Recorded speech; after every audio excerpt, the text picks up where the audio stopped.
نحمده ونصلي على رسوله الكريم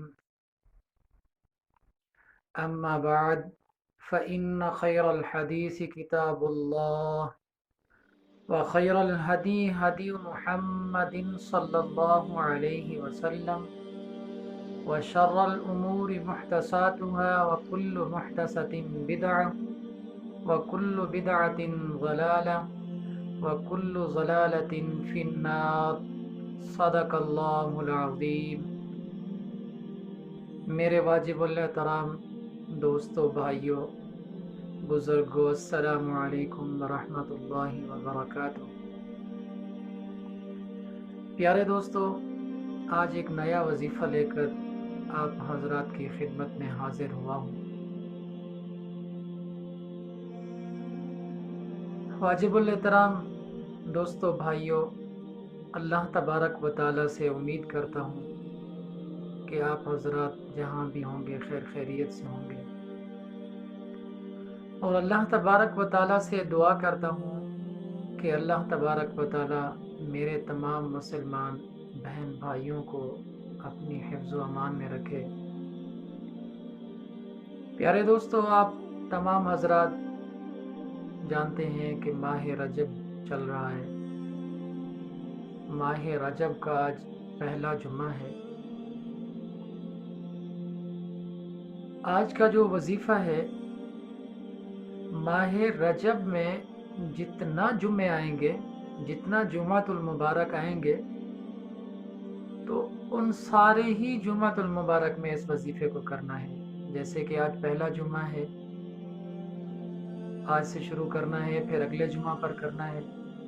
اسی طرح جتنا بھی جمعۃ المبارک آئیں گے تو آپ نے اس وظیفے کو کرنا ہے اور اللہ تبارک و تعالیٰ سے اپنے لیے جائز حاجات مانگنی ہے۔ پیارے دوستو، وظیفہ کی جو ترتیب ہے وہ آپ حضرات کے سامنے پیش کرتا ہوں۔ سب سے پہلے میرے پیارے بھائیوں، آپ نے نماز کی پابندی کرنی ہے۔ یہ ہر مہینہ میرے اللہ کا ہے، ہر ماہ میرے اللہ کا ہے، ہر دن میرے اللہ کا ہے، ہر رات میرے اللہ کی ہے۔ کچھ مہینے، کچھ دن، کچھ راتیں خاص بھی ہیں۔ کچھ دن برکت والے ہیں، کچھ مہینے برکت والے ہیں، کچھ راتیں برکت والی ہیں۔ تو یہ ان برکت والے مہینوں سے یہ رجب بھی ایک برکت والا مہینہ ہے، بڑی شان والا مہینہ ہے، ایک بڑی عظمت والا مہینہ ہے۔ پیارے دوستو، جتنا ہو سکے اس میں نیک اعمال کریں، اللہ سے مغفرت مانگیں، اللہ سے معافی مانگیں، اللہ تبارک و تعالیٰ سے اپنے لیے رزق مانگیں، اللہ تبارک و تعالیٰ سے اپنے لیے صحت مانگیں۔ تندرستی کی زندگی بہت ایک اعلیٰ نعمت ہے۔ پیارے دوستو، سب سے پہلے آپ نے نماز کی پابندی کرنی ہے، نماز پنجگانہ ادا کرنی ہے۔ اور جب آپ وظیفہ شروع کریں گے جس ٹائم کو، وہ ہے عصر کی نماز کے بعد، جمعۃ المبارک کا دن اور عصر کی نماز کے بعد آپ نے اس وظیفے کو کرنا ہے۔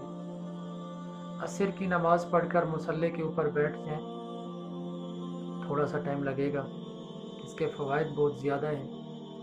سب سے پہلے آپ نے نماز عصر ادا کرنی ہے اور اسی جگہ پر بیٹھ جانا ہے۔ 3 مرتبہ آپ نے درود ابراہیمی پڑھنا ہے، نماز والا درود پاک۔ پھر 3 مرتبہ آپ نے تیسرا کلمہ پڑھنا ہے۔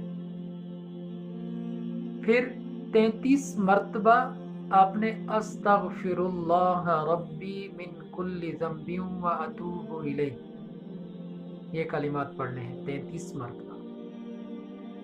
اس کے بعد پھر آپ نے 33 مرتبہ پڑھنا ہے لا الہ الا انت سبحانک انی کنت من الظالمین، یہ آیات کریمہ پڑھنا ہے۔ سب سے پہلے 3 مرتبہ درود ابراہیمی، پھر آپ نے تیسرا کلمہ پڑھنا ہے سبحان اللہ والحمد للہ ولا الہ الا اللہ واللہ اکبر ولا حول ولا قوة الا باللہ العلی العظیم، یہ تیسرا کلمہ پڑھنا ہے۔ پھر 33 مرتبہ آپ نے یہ کلمات پڑھنا ہے